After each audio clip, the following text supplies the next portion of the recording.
Audio Jungle.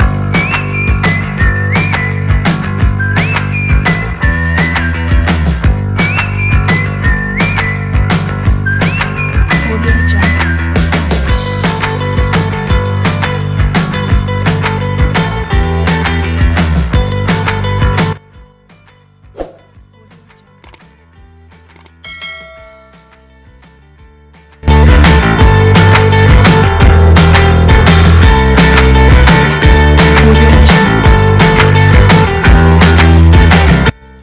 Assalamualaikum warahmatullahi wabarakatuh.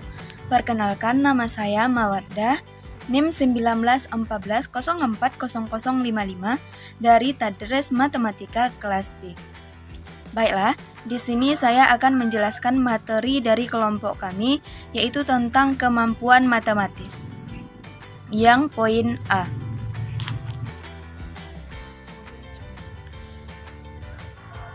A. Pemahaman konsep. Pengertian dari pemahaman konsep. Pemahaman diartikan dari kata understanding. Derajat pemahaman ditentukan oleh tingkat keterkaitan suatu gagasan, prosedur atau fakta. Matematika dipahami secara menyeluruh jika hal-hal tersebut membentuk jaringan dengan keterkaitan yang tinggi. Dan konsep diartikan sebagai ide abstrak yang dapat digunakan untuk menggolongkan sekumpulan objek. Menurut Dufin dan Simpson, pemahaman konsep sebagai kemampuan siswa untuk yang pertama menjelaskan konsep dapat diartikan siswa mampu untuk mengungkapkan kembali apa yang telah dikomunikasikan kepadanya. Contoh, pada saat siswa belajar geometri pokok bahasan bangunan ruang sisi lengkung, maka siswa mampu menyatakan ulang definisi dari tabung, unsur-unsur tabung, definisi kerucut, dan unsur-unsur kerucut. Definisi bola. Jika siswa beri pertanyaan, sebutkan ciri khas dari BRLS, maka siswa dapat menjawab pertanyaan tersebut dengan benar. Yang kedua, menggunakan konsep pada berbagai situasi yang berbeda. Contoh, dalam kehidupan sehari-hari, jika seorang siswa berniat untuk memberi temannya hadiah ultah berupa celengan kaleng yang telah dilapisi suatu bahan kain, kalengnya telah tersedia di rumah, tapi bahan kainnya harus dibeli. Siswa tersebut harus memikirkan berapa meter bahan kain yang harus dibelinya, berapa uang yang harus dimiliki untuk membeli bahan kain. Untuk memikirkan berapa bahan kain yang harus dibelinya, berarti siswa tersebut telah mengetahui konsep luas permukaan kaleng yang akan dilapisinya dan konsep aritmatika sosial. 3. Mengembangkan beberapa akibat dari adanya suatu konsep. Dapat diartikan bahwa siswa paham terhadap suatu konsep. Akibatnya, siswa mempunyai kemampuan untuk menyelesaikan setiap masalah dengan benar. Sejalan dengan hal di atas, mengungkapkan bahwa pemahaman konsep merupakan salah satu kecakapan atau kemampuan matematika yang diharapkan dapat tercapai dalam belajar matematika, yaitu dengan menunjukkan pemahaman konsep matematika yang dipelajarinya. Sedangkan menurut Scham dan Pollaczek, terdapat dua jenis pemahaman konsep, yaitu pemahaman instrumental dan pemahaman rasional. Pemahaman instrumental dapat diartikan sebagai pemahaman atas konsep yang saling terpisah dan hanya rumus yang dihafal dalam melakukan penghitungan sederhana. Sedangkan pemahaman rasional termuat satu skema atau struktur yang dapat digunakan pada penyelesaian masalah yang lebih luas. Suatu ide, fakta atau prosedur matematika dapat dipahami sepenuhnya jika dikaitkan dengan jaringan dan dari jumlah kekuatan koneksi. Berarti dapat disimpulkan bahwa pemahaman konsep merupakan kemampuan siswa dalam menjelaskan konsep yang telah dipahaminya dan mampu menerapkan konsep tersebut dalam situasi yang berbeda. Serta dengan pemahaman konsep yang dimiliki, siswa mampu untuk mengembangkan konsep tersebut dalam menyelesaikan masalah matematika. Yang B. Indikator pemahaman konsep. Adapun indikator pemahaman konsep menurut kurikulum 2006 yaitu: yang pertama, menyatakan ulang sebuah konsep. Yang kedua, mengklasifikasi objek-objek menurut sifat-sifat tertentu sesuai dengan konsepnya. Yang ketiga, memberikan contoh dan non-contoh dari konsep. Yang ketiga, menyajikan konsep dalam berbagai bentuk representasi matematis. Yang kelima, mengembangkan syarat perlu atau syarat cukup suatu konsep. 6. Menggunakan, memanfaatkan, dan memilih prosedur dan operasi tertentu. Yang ketujuh, mengaplikasikan konsep atau algoritma pemecahan masalah. Kemudian ada pun indikator menurut Kilpatrick et al. Sebagai berikut, yaitu yang pertama, menyatakan ulang konsep yang telah dipelajari. Yang kedua, mengklasifikasikan objek berdasarkan konsep matematika. Yang ketiga, menerapkan konsep secara algoritma. 4. Memberikan contoh atau contoh dari konsep yang dipelajari. Kemudian yang kelima, menyajikan konsep dalam berbagai representasi. 6. Mengaitkan berbagai konsep matematis secara internal atau eksternal. Kemudian adapun indikator di atas bahwa indikator pemahaman konsep yang digunakan adalah yang pertama, menyatakan ulang konsep sebuah konsep. Kemudian yang kedua, mengklasifikasi objek menurut sifat-sifat tertentu sesuai dengan konsepnya. Yang ketiga, memberikan contoh dan bukan contoh dari suatu konsep. 4. Menyajikan konsep dalam berbagai bentuk representasi matematika. 5. Mengembangkan syarat perlu atau syarat cukup dari suatu konsep. 6. Menggunakan dan memanfaatkan serta memilih prosedur dari operasi tertentu. Yang ketujuh, mengaplikasikan konsep atau algoritma pada pemecahan masalah. C. Penerapan pemahaman konsep. Agar lebih memahami penjelasan pemahaman konsep dalam pembelajaran matematika, di bawah ini kami akan dicontohkan soal pemahaman konsep. Yang pertama, menyatakan ulang sebuah konsep. Contoh soalnya adalah siswa mampu mendefinisikan ulang perkalian 2. 2 kali 1 sama dengan 2, 2 kali 2 sama dengan 2 ditambah 2 sama dengan 4. 2 kali 3 sama dengan 2 ditambah 2 ditambah 2 sama dengan 6, dan seterusnya. Mendefinisikan perkalian di sini maksudnya siswa setelah belajar perkalian, ia mampu menyatakan ulang perkalian 2 tersebut. Kemudian ada pun contoh yang kedua, memberikan contoh dan bukan contoh dari suatu konsep. Maksudnya, siswa dapat membedakan mana contoh yang benar dari suatu materi dan contoh yang tidak benar dari suatu konsep materi yang telah dipelajari. Pada pokok bahasan logika, siswa mampu mendekan suatu kalimat yang termasuk pernyataan dalam buku, bukan pernyataan. Contoh, yang A, semua makhluk hidup memerlukan oksigen untuk bernapas. B, ular digolongkan sebagai hewan mamalia. Jawabnya, kedua kalimat di atas sebagai pernyataan karena suatu kalimat digolongkan suatu pernyataan jika kalimat tersebut bisa kita jawab benar atau salah. Jika benar, maka pernyataan tersebut pernyataan yang benar, dan sebaliknya jika salah, maka pernyataan tersebut merupakan pernyataan yang salah. Jadi, kalimat A pernyataan yang bernilai benar dan kalimat B pernyataan yang bernilai salah. Mungkin sekian yang dapat saya sampaikan. Penjelasan materi dari saya akan dilanjutkan oleh teman saya selanjutnya. Assalamualaikum warahmatullahi wabarakatuh. Perkenalkan, nama Ranti Ernika dengan NIM 1914040069 dari jurusan Tadis Matematika kelas B. Baiklah, saya akan melanjutkan penjelasan materi selanjutnya, yaitu B. Komunikasi. Yang pertama, pengertian komunikasi. Menurut Prayitno dan kawan-kawan pada tahun 2013, komunikasi matematis adalah suatu cara siswa untuk menyatakan dan menafsirkan gagasan-gagasan matematika secara lisan maupun tertulis, baik dalam bentuk gambar, tabel, diagram, rumus, ataupun demonstrasi. Menurut Barudi, dalam Kadir pada tahun 2008, ada dua alasan penting mengapa komunikasi menjadi salah satu fokus dalam pembelajaran matematika.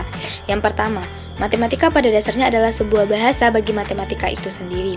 Matematika tidak hanya merupakan alat berpikir yang membantu kita untuk menemukan pola memecahkan masalah dan menarik kesimpulan, tetapi juga sebuah alat untuk mengomunikasikan pikiran kita tentang berbagai ide dengan jelas, tepat, dan ringkas. Pada dasarnya, pertukaran pengalaman dan ide ini merupakan proses mengajar dan belajar. Tentu saja berkomunikasi dengan teman sebaya sangat penting untuk mengembangkan keterampilan berkomunikasi, sehingga dapat belajar berpikir seperti seorang matematikawan dan masih menyelesaikan masalah yang benar-benar baru. Yang B, indikator komunikasi. Kemampuan komunikasi matematis siswa dapat diukur dengan indikator seperti yang dikemukakan oleh Sumarno pada tahun 2012. Yang pertama, menghubungkan benda nyata, gambar atau persamaan ke dalam bentuk matematika. Yang kedua, menjelaskan situasi dan relasi matematika secara lisan atau tulis menggunakan bentuk aljabar, gambar maupun persamaan. Yang ketiga, mengubah kejadian nyata menjadi bahasa atau simbol matematika. Yang keempat, mendengar menulis dan berdiskusi. Yang kelima, membaca hasil diskusi dan membuat pernyataan yang sesuai. Dan yang keenam, merumuskan definisi dan generalisasi serta menyusun argumen. Menurut NCTM atau dalam Husna, Iksan, dan Fatimah pada tahun 2013, indikator komunikasi matematis terbagi atas: yang pertama, kemampuan menyampaikan ide matematis secara lisan dan tulis serta mengungkapkan secara visual. Yang kedua, kemampuan memahami dan mengevaluasi ide matematis secara lisan, tulis, atau bentuk visual lainnya. Dan yang ketiga, kemampuan menggunakan istilah-istilah, notasi matematika, serta struktur dalam menyampaikan idenya. Selanjutnya, penerapan komunikasi matematis.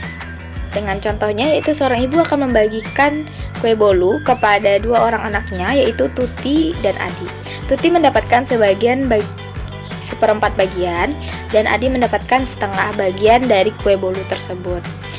Nah, pertanyaannya, gambarkan masing-masing bagian Tuti dan Adi, dan siapa yang mendapatkan kue yang paling besar. Nah, untuk menjawab soal yang tadi, kita dapat membuat salah satu representasinya, yaitu seperti ini. Kue bagian Tuti adalah yang ditunjukkan pada bagian yang diarsir pada bangun ini. Dan kue bagian Adi adalah yang ditunjuk pada bagian yang diarsir pada bangun ini. Jadi yang mendapatkan bagian kue paling besar adalah Adi, karena apabila ini digambarkan, kuenya Adi lebih besar bagiannya pada bagian yang diarsir. Selanjutnya, yang C, penalaran matematis. Yang pertama, pengertian penalaran matematis. Menurut Map Glossary, menyatakan definisi penalaran matematis adalah berpikir mengenai permasalahan matematika secara logis untuk memperoleh penyelesaian. Penalaran matematis juga mensyaratkan kemampuan untuk memilah apa yang penting dan tidak penting dalam menyelesaikan sebuah permasalahan dan untuk menjelaskan atau memberikan alasan atas sebuah penyelesaian.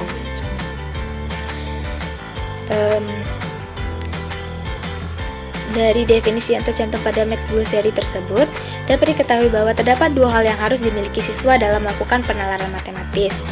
Yang pertama, yaitu kemampuan menjalankan prosedural penyelesaian masalah secara matematis, dan yang kedua, kemampuan menjelaskan atau memberikan alasan atas penyelesaian yang dilakukan. Berdasarkan uraian di atas, dapat disimpulkan bahwa penalaran matematika adalah penalaran tentang dan dengan objek matematika yang diperlukan untuk menarik kesimpulan atau membuat suatu pernyataan baru yang benar berdasarkan pada beberapa pernyataan yang kebenarannya telah dibuktikan atau diasumsikan sebelumnya. Yang selanjutnya, indikator penalaran matematis. Adapun indikator kemampuan penalaran matematis menurut Sumarmo dalam TINA pada tahun 2015 dalam pembelajaran matematika adalah berikut. Yang pertama, menarik kesimpulan logis. Yang kedua, memberikan penjelasan dengan model, fakta, sifat-sifat, dan hubungan. Yang ketiga, memperkirakan jawaban dan proses solusi. Yang keempat, menggunakan pola dan hubungan untuk menganalisis situasi matematis. Yang kelima, menyusun dan mengkaji konjektur. Yang keenam, merumuskan lawan, mengikuti aturan inferensi, memeriksa validitas argumen. Yang ketujuh, menyusun argumen yang valid. Yang kedelapan, menyusun pembuktian langsung, tak langsung, dan menggunakan induksi matematis. Nah, berdasarkan NCTM pada tahun 2000, terdapat beberapa indikator dari kemampuan penalaran. Yang pertama, mengajukan dugaan. Yang kedua, melakukan manipulasi matematika. Yang ketiga, menarik kesimpulan, menyusun bukti, memberikan alasan atau bukti terhadap kebenaran solusi.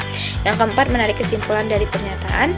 Dan kelima, memeriksa kesahihan suatu argumen serta menemukan pola atau sifat dari gejala matematika untuk membuat generalisasi.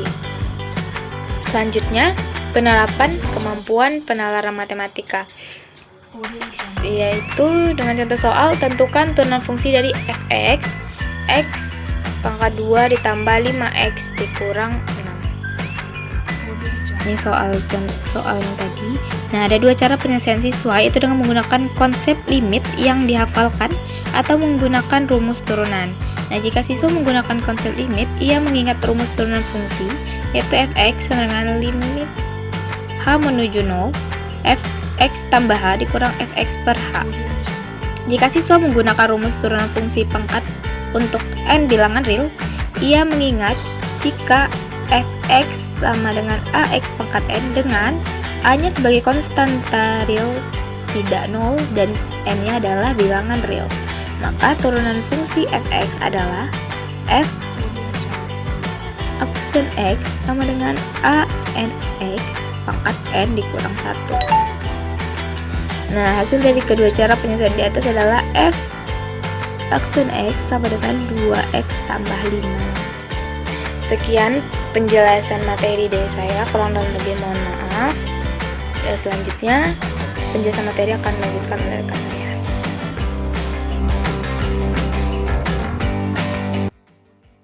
Assalamualaikum warahmatullahi wabarakatuh.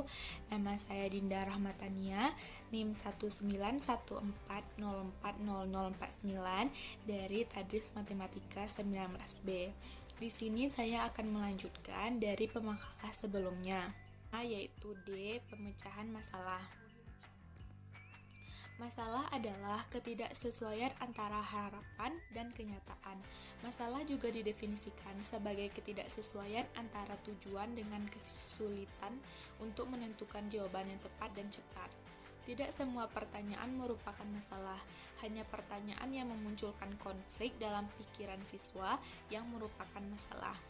Konflik tidak bisa berasal dari karakteristik masalah, tetapi dipengaruhi oleh pengetahuan awal, pengalaman, dan pelatihan siswa. Menurut Rusar Fendi, menambahkan bahwa suatu persoalan dikatakan sebagai suatu masalah jika persoalan ini tidak dikenalnya. Maksudnya ialah siswa belum memiliki prosedur atau algoritma tertentu untuk menyelesaikannya. Kedua, siswa harus mampu menyelesaikannya, baik kesiapan mental maupun pengetahuan yang dimiliki, terlepas dari apakah dia sampai atau tidak ada jawabannya. Yang ketiga, suatu merupakan permasalahan baginya bila dia ada niat untuk menyelesaikannya. Menurut Dahar, pemecahan masalah merupakan suatu kegiatan manusia yang menggabungkan konsep-konsep dan aturan-aturan yang telah diperoleh sebelumnya, dan tidak sebagai suatu keterampilan generik.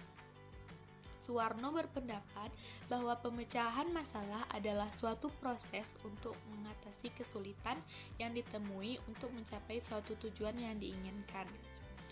Maka, pemecahan masalah ialah proses yang melibatkan penggunaan langkah-langkah tertentu yang sering disebut sebagai model atau langkah-langkah pemecahan masalah.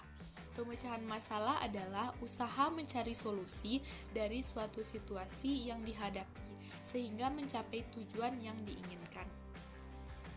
Selanjutnya, yaitu indikator kemampuan pemecahan masalah menurut NCTM, yaitu 1. Menyelidiki dan mengerti isi matematik. Kedua, menerapkan penggabungan strategi pemecahan masalah matematika. Yang ketiga, mengenal dan merumuskan permasalahan dari situasi yang diberikan. Keempat, menerapkan proses dari model matematika untuk situasi dunia nyata. Adapun indikator penyelesaian masalah matematis menurut Sumarno diantaranya 1. Mengidentifikasi unsur-unsur yang diketahui, yang ditanyakan, dan kecukupan unsur yang diperlukan. Kedua, merumuskan masalah matematika atau menyusun model matematika. 3. Menerapkan strategi untuk menyelesaikan berbagai masalah termasuk jenis dan masalah baru dalam atau luar matematika. 4. Menjelaskan atau menginterpretasikan hasil permasalahan PAL. Yang kelima, menggunakan matematika secara bermakna. Penerapan pemecahan masalah. Contoh masalah, ibu mempunyai 10 apel, 15 jeruk, dan 10 pisang yang akan disajikan dalam beberapa piring dengan komposisi yang sama. Berapa piring yang akan disediakan ibu? Maka alternatif solusinya, masalah di atas mensyaratkan bahwa dalam setiap piring harus diisi oleh 3 macam buah, yakni apel, jeruk, dan pisang. dan tidak boleh ada tersisa. Seandainya kita membaginya dalam piring, kita akan kesulitan menentukan dengan tepat banyaknya piring yang harus disediakan. Untuk itu, kita harus menyelesaikannya secara terbalik. Kita perlu membagi setiap jenis buah ke dalam beberapa bagian dalam jumlah yang sama, sehingga diketahui apel sejumlah 10 disajikan dalam 2 kali 5 piring sama dengan 5 kali 2 piring. Jeruk sejumlah 15 disajikan dalam 3 kali 5 piring sama dengan 5 kali 3 piring. Pisang sejumlah 10 disajikan dalam 2 kali 10 piring sama dengan 4 kali 5 piring sama dengan 5 kali 4 piring sama dengan 10 kali 2 piring. Karena banyak piring yang sama untuk setiap jenis buah adalah 5 piring, maka diketahui bahwa penyelesaian yang tepat adalah bahwa harus ada 5 piring yang harus disediakan untuk disajikan. Dan setiap piring harus diisi oleh 2 apel, 3 jeruk, dan 4 pisang. Itulah yang dapat saya sampaikan. Kurang lebih, saya minta maaf. Saya sudahi dengan wabillahi taufiq wal hidayah. Wassalamualaikum warahmatullahi wabarakatuh.